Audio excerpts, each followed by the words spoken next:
សួស្តីអ្នកទាំងអស់គ្នាថ្ងៃនេះយើងនឹងមករៀនសន្ទនាប្រចាំថ្ងៃជាភាសាអង់គ្លេសនិងភាសាខ្មែរទាំងអស់គ្នា Conversation at a coffee shop នេះគឺជាមេរៀនទី3អូខេចាប់ផ្ដើមទាំងអស់គ្នា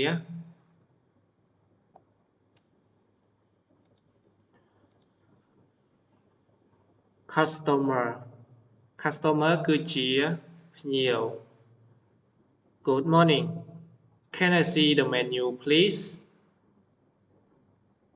Good morning. Can I see the menu, please? អរុណសួស្តីខ្ញុំអាចសុំមើលមីនុយបានទេអរុណសួស្តីខ្ញុំអាចសុំមើលមីនុយបានទេអ្នកលក់ក៏ឆ្លើយថា Good morning. Sure. Here you are. Good morning. Sure. Here you are. អរុណសួស្តីបាននេះមីនុយអរុណសួស្តីបាននេះមីនុយ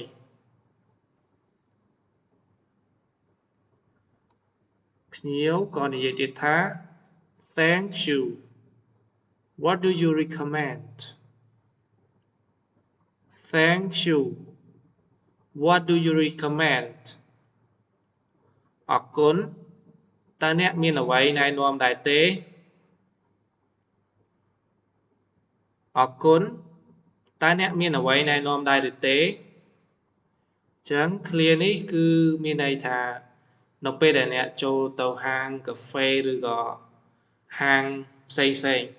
យើងអត់ដឹងថាយើងត្រូវញ៉ាំអីចឹងទៅយើងចង់ឲ្យអ្នកលក់ recommend ឲ្យយើងវិញថាមួយណាដែលស័ក្តិសមជាមួយនឹងយើងចឹងយើងអាចនិយាយបានថា What do you recommend តើអ្នកមានអ្វីណែនាំដែរទេ Okay next អ្នកលក់ក៏និយាយទៀតថា Our ice latte is very popular. We also have fresh pastries today. Our ice latte is very popular.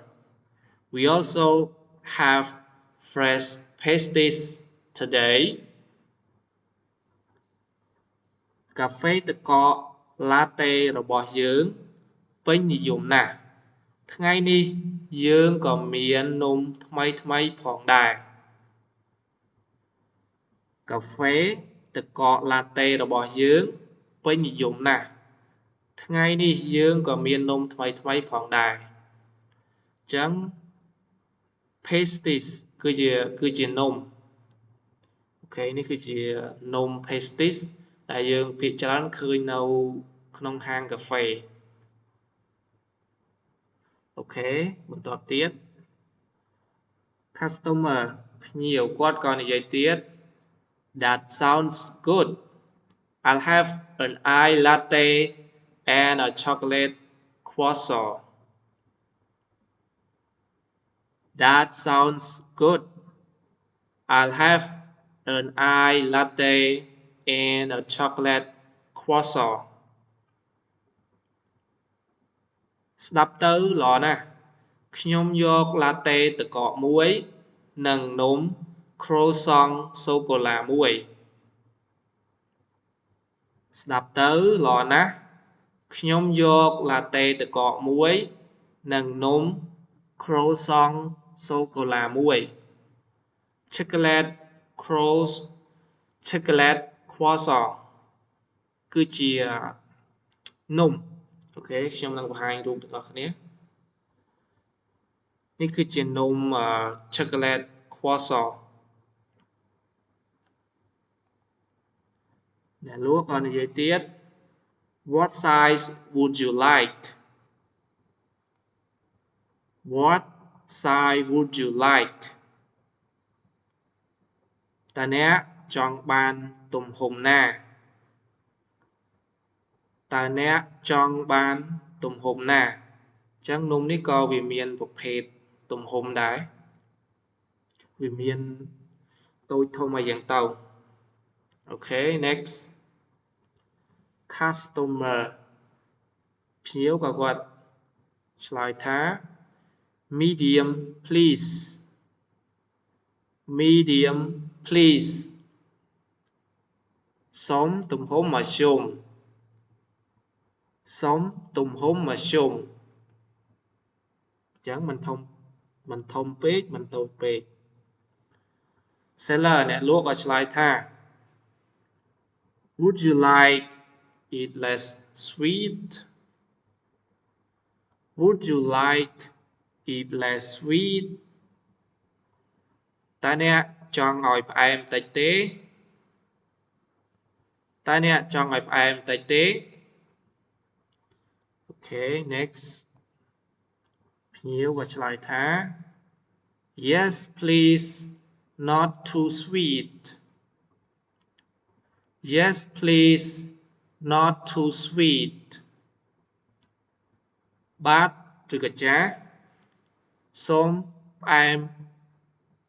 អូកន្លែងនេះសរសេរខុសបកប្រែខុសអញ្ចឹងកន្លែងនេះគឺមានន័យថា not too sweet នេះមានន័យថាមិនផ្អែមពេក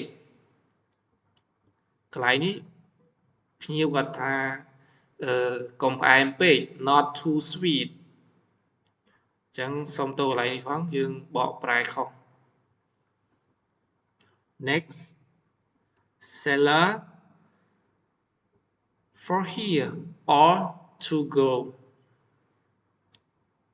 for here or to go ញ៉ាំនៅទីនេះឬយកទៅផ្ទះញ៉ាំនៅទីនេះឬយកទៅផ្ទះ for here or to go កន្លែងនេះមានន័យថាយើងខ្ចប់ទៅផ្ទះឬក៏ញ៉ាំនៅកន្លែងនេះនៃកន្លែងហ្នឹងអូខេ next customer ភ្ញៀវក៏គាត់និយាយទៀតថា for here for here ញ៉ាំនៅទីនេះញ៉ាំនៅទីនេះអ្នកលក់គាត់និយាយទៀតថា that will be $5 that will be $5 អស់$5អស់$5ភ្ញៀវក៏គាត់និយាយថា here you are here you are នេះលុយអញ្ចឹងនៅពេលដែលយើងហុចលុយឲ្យគេឬក៏យើងកាត់លុយយើងអាចនិយាយឃ្លានេះបាន here you are អ្នកលក់គាត់ក៏និយាយទៀតថា thank you please take a seat I'll call your name thank you please take a seat I'll call your name អរគុណសូមអង្គុយចាំខ្ញុំនឹងហៅឈ្មោះរបស់អ្នកអរគុណសូមអង្គុយរងចាំខ្ញុំនឹងហៅឈ្មោះរបស់អ្នកអញ្ចឹងពីបន្ទាប់ពីយើងចាយលុយហើយយើងក៏អាចទៅអង្គុយចាំសិនអ្នកលក់ក៏និយាយទៀតថា Excuse me your order is ready Excuse me your order is ready សូមអភ័យទោសកំអងរបស់អ្នករួចរាល់ហើយសូមអភ័យទោសកំអងរបស់អ្នករួចរាល់ហើយភ្ញៀវក៏គាត់និយាយទៀតថា Thank you very much Thank you very much អរគុណច្រើនអរគុណច្រើនអ្នកលក់ក៏តប Enjoy your drink and have a nice day Enjoy your drink and have a nice day រីករាយជាមួយភេសជ្ជៈរបស់អ្នកនិងសូមឲ្យមានថ្ងៃល្អ រីករាយជាមួយភេទជ្ជៈរបស់អ្នកនិងសូមឲ្យមានថ្ងៃល្អនេះគឺជាពាក្យជូនពរភ្ញៀវ Thank you អូខេវីដេអូថ្ងៃនេះមានតែប៉ុណ្ណេះសង្ឃឹមថាអ្នកទាំងអស់គ្នាចូលចិត្តនៅវីដេអូមួយនេះ See you next video